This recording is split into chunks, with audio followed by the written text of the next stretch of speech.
Hey folks, welcome back to another review with yours truly, Sam Healey. Today we're taking a look at this little guy right here, Guardian's Call. This is a game by James Hudson, put out by Druid City Games and Skybound. And it's basically a bluffing game where you're trying to either slough off some cards that you don't want or basically bluff the people to think that the cards you're offering them are something else so that they'll reject it and you can add them to your tableau. So it's got a little bit of a liar's bluffing kind of feel to it. You're just trying to outwit your opponents. Let's put it that way. It sounds a little bit better. And whoever has the most points at the end of the game is the actual winner. So let's get down to the table. I'll show you how it works, and then we'll come back with some final thoughts in just a few moments after that.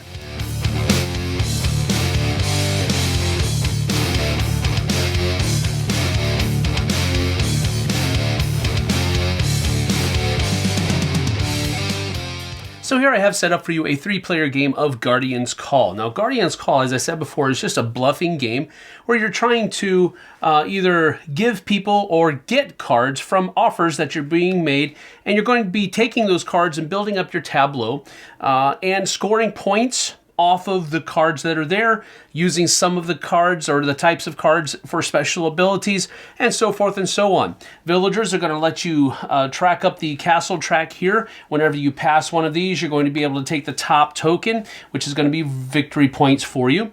There are 2 phases toward the end of the game, a council phase and a war phase, and then this is going to be scored once each of those different rounds. Whoever's highest along the track is going to get 10 points. Second highest gets 5. These 2 cards here, for example, are going to be scored during the council phase. This one will be scored during the war phase. And so whoever has the most points when the war card comes up, that's in the bottom 4th of this deck here, then the game will immediately end after everybody's had an equal number of turns, and then whoever has the most points is the winner. There are 6 different cards that are available in the deck, and they each have different uses throughout them. So to begin with here, shields are going to be used like this. So whenever you have 1 shield at the end of the game, you're going to give you 3 points. 2 shields give you 6 points, and so forth and so on. So if you have 5 or more shields, you're going to score 20 points at the end of the game. Spells, as we mentioned earlier,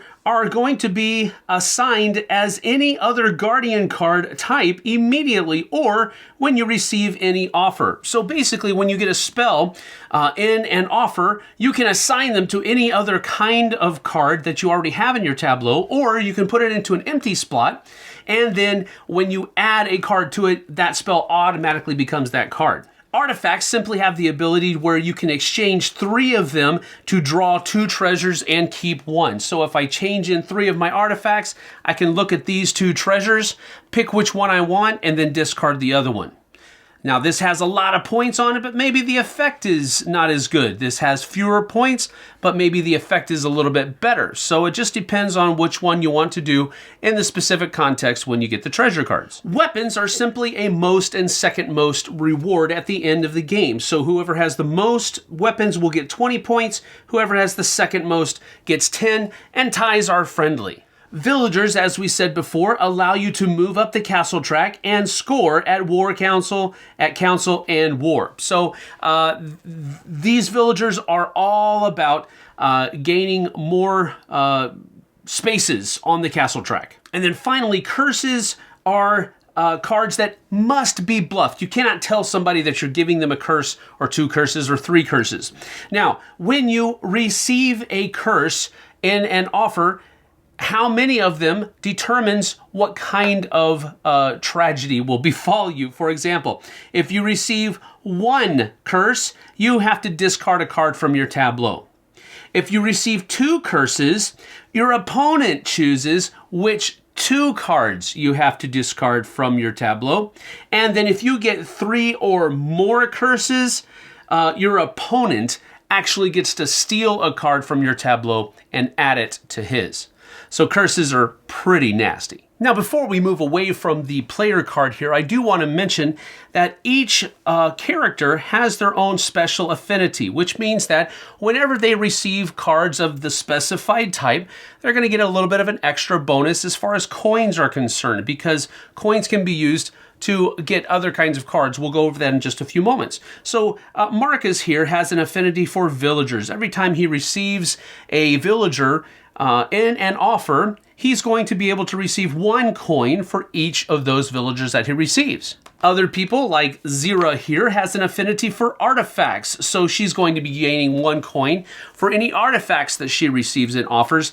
And then Wilfrey here gains 1 coin for every shield that he receives in an offer. So each of the different characters has that special affinity for one of the different kinds of card types. Now, during the course of your turn, the first thing that you're going to do is replenish the market of 5 cards if any cards had been taken on the previous player's turn.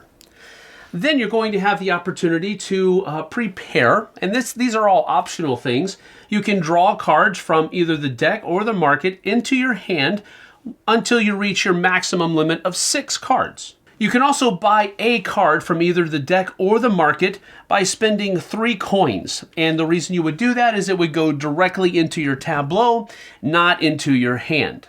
You can also spend 5 coins to remove a curse from the market, thus giving yourself 5 points for the end of the game. And then at any point during the course of the turn, you can use the artifact ability by discarding 3 artifacts from your tableau to draw 2 treasures from the deck and then keep one of them, discarding the other. Now, at any point in your turn, you can use the artifact's ability to discard 3 of them from your tableau to take 2 treasures, choose 1, and discard the other. During any part of your turn, it doesn't have to be in any specific order. But then finally, at some point in your turn, you must make an offer to another player. And that's why you have these 2 offer tokens here, is because in a 3-player game, once you make a offer to Raven, you cannot make another offer to her until you have also made a offer to Gorborhak, or Gorbak, I guess is his name. Once you have made an offer to both Raven and Gorbak, they both will flip over at the beginning of your next turn, and you can make an offer to whichever person you want. So, for example, on Marcus's turn here, he's going to go ahead and first of all draw cards up into his hand, and he's going to draw 1, 2, and then 3 cards up like this. And now he's going to make an offer. He's going to say, hey, here you go. That's 2 villagers. And we'll flip over Gorbak's token here. Now, Gorbak has the opportunity to either say, yes, I believe you, these are 2 villagers, or no, I don't believe you, this is something else. All right, so if he says, no, I don't believe you, this is something else, he turns them over, they were 2 villagers. So he was wrong. So these villagers actually come into my tableau because he refused them and was wrong. At that point, my affinity would take place, which means I would get 2 coins, and I can add them to this. And now I have 2 villagers in my tableau, which means that my guy can move forward 1, 2, like that. Now, when other people move forward, for example, if Gorbak on his turn is able to move up 2 on this one, he would go 1 and then leapfrog me to go to 2, which is actually the 3rd spot on the track. But let's say that I say, hey, here's 2 villagers, and Gorbak says, you know what, I think you're right. So he turns them over. He is correct. These 2 villagers would go into his tableau, not my own, and that would mean that he would actually go forward 2 spaces on the track. But because his affinity is for weapons and not villagers, he would not get the 2 coins that I got on my turn had he refused them. After we completed making the offer to Gorbak and all of that good stuff, my turn would end and it would go to the next person in a clockwise order. We would refill the deck on the beginning of their turn if it needed to be, but since I took from the top of the deck, none of these got taken, so they don't need to be refilled.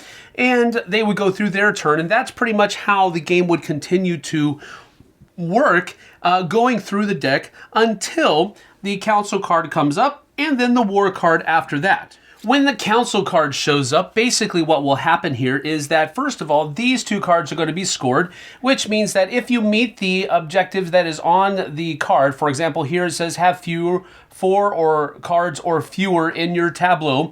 If you satisfy that, you'll get 5 points. Over here it says have at least 3 shields in your tableau. If you satisfy that, you'll get 5 points.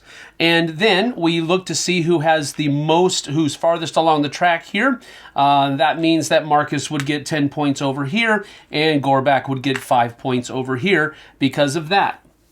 Then the council card goes away, and we continue playing until the war card shows up. When the war card shows up, then each player is going to, first of all, see if they score this. It says have the fewest types of Guardian cards in your tableau. Whoever is able to accomplish that gets 5 points. Ties are, as I said before, friendly.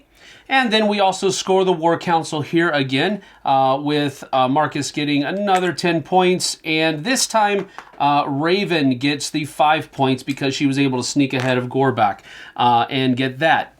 Then we score points for a couple of different things. Any treasure cards that you have that give you points are totaled at the end of the game.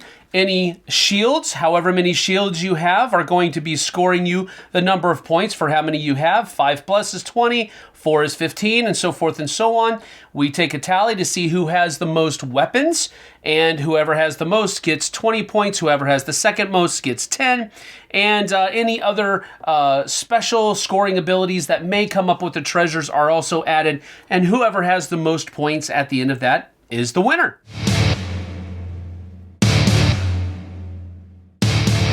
So that's about that for Guardian's Call. It is a very simple game to play, and it's an easy game to teach because I think it has a lot of mechanisms in there that are very familiar with other people, bluffing and outwitting your opponents and trying to make them think that you're offering them one thing over another.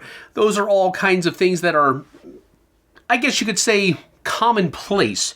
Nothing really new here that's going on, but at the same time, it still has a little bit of a fresh feel to it because there's just enough of a twist here and there to make it feel like it's something new, even though it employs mechanisms that are probably very familiar with you. So let's get into my pros and cons. Now, my first pro is quite simply that it is very simple to teach and very easy to play. I would even go so far as to say that this entire game is very intuitive. There wasn't anything that was really kind of, why are we doing that again? Everything just kind of made sense according to the rules, and there were very few questions that needed to be asked during the course of the plays that we had. Now, a couple of them, what happens in this situation? But those are kind of fringe things.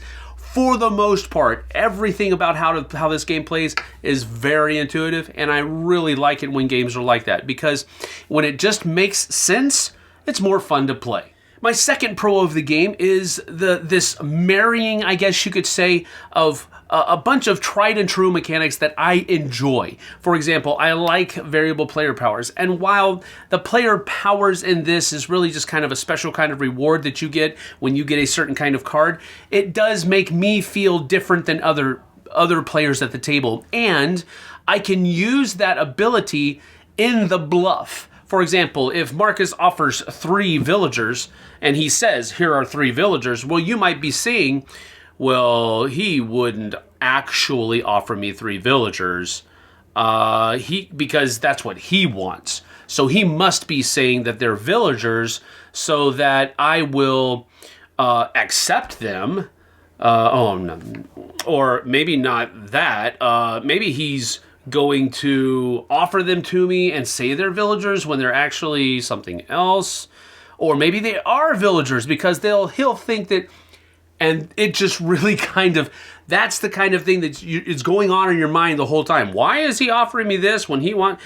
And you can use those special abilities or those rewards as part of the bluff. And I liked it when I was able to do that throughout the course of the game. So it takes that very tried and true bluffing mechanism and just puts a little bit of a spin on it so it feels fresh. It feels new. My third pro of the game is the fact that there is set collection in this, but that's not the only thing you can do. There are other things. Not all of the cards are going to give you points at the end of the game. Some of them are going to give you abilities during the course of the game or points during the course of the game, and you can kind of bank on those.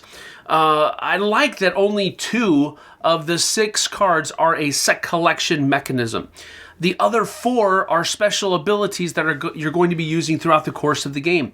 And I really do like that, because sometimes when you have games like this, it's just all about collecting, different sets of all 6 of the different kinds of cards, and you're going to get points for all of them, but it's just the points vary.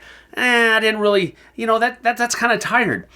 This is a little bit new because you want to collect some of the cards. You don't necessarily want to collect any other. You definitely don't want to collect the curses because, well, you can't collect the curses. Once they have their effect, they go away. But the damage is already done, right? So you really want to stay away from curses. Absolutely.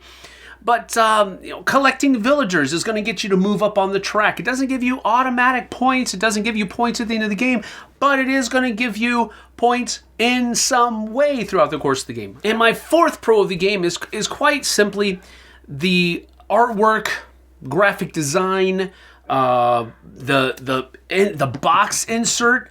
Take a look at this box insert. It's not absolutely fabulous, but it kind of fits with the rest. The game is very intuitive.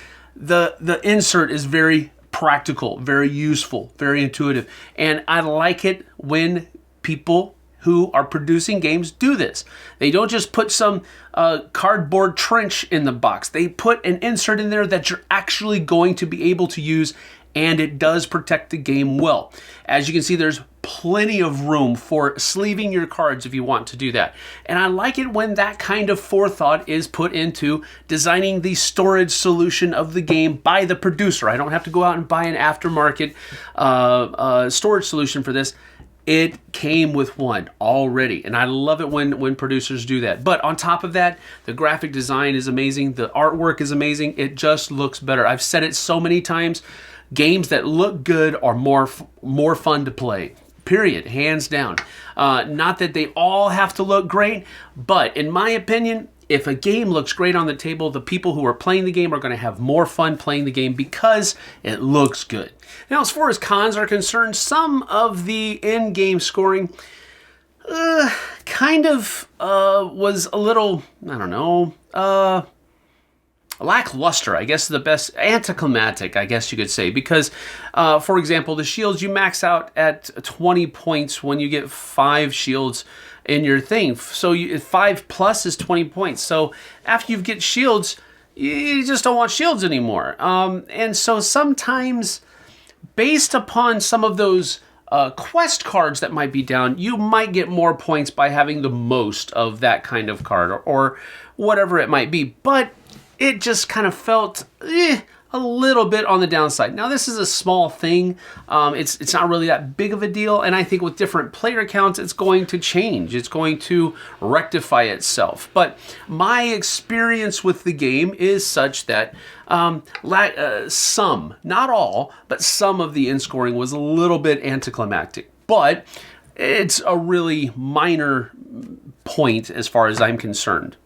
And really, not really a second con, but kind of a second con is I wish that the box were just slightly thinner, not as tall, because everything doesn't fit exactly snugly into that thing. There's just a little bit more space in there than I want it for storing up on its end, because I'm not always able to store it flat. So that was one thing. I know that it had to be, because of all the different punch boards that were in there, it had to be a certain height to include the storage solution and all of the different punch boards that come in the game. I get it. I understand. It probably could not have been helped.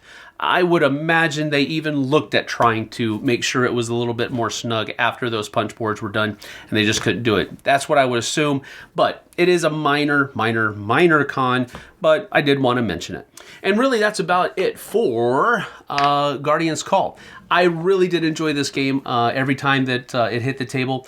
Really had a fun time playing it, and it was very much a joy. So I'm going to give this one an 8 out of 10 because I really did enjoy every aspect of the game, from artwork to gameplay to the intuitiveness to the box insert that comes inside of it. all of those things really congealed very nicely for me, and I really did enjoy the game. So it's a strong 8 out of 10 for me for Guardian's Call from Druid City. Thank you for joining me. I certainly appreciate the time that you've put into watching the video. I certainly hope it was informative and helpful for you. See you on the flip side. Take care.